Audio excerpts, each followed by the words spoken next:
second thing I would do is I would learn to do breath work. I use something called a hypermax, which is based on Dr. Van Arden and Dr. Otto Warburg's Nobel Prize winning work, and that is it's called multi-step oxygen therapy, where you actually take an oxygen concentrator, you fill up a bag full of 900 liters of 95% O2, and you actually just breathe that 95% O2 for 10 to 12 minutes while you're active on a treadmill.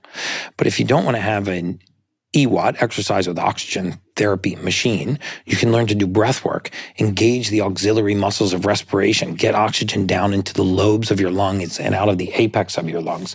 One of the articles that I quoted that turned out not to be a study, and I still can't find the reference for it, was that after age 35, 90% of people will never sprint again.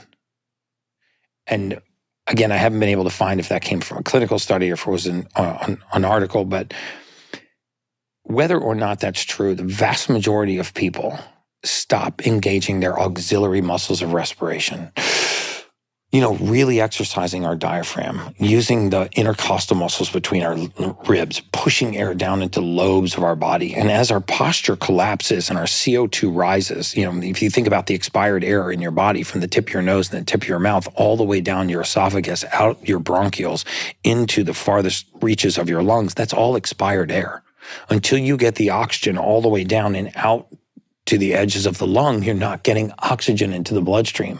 So as we age and our posture collapses, our respiratory rate gets more and more shallow. We're essentially hyperventilating carbon dioxide, right? And which is accelerating aging. I mean, aging is, the presence of oxygen is the absence of disease. And so by just learning how to do breath work, so one, I would ground. Two, I would learn to do breath work. I do a Wim Hof style of breath work. I do 3 rounds of 30 breaths with an extended breath hold every single morning. It is the one thing that I never, ever, ever, ever miss.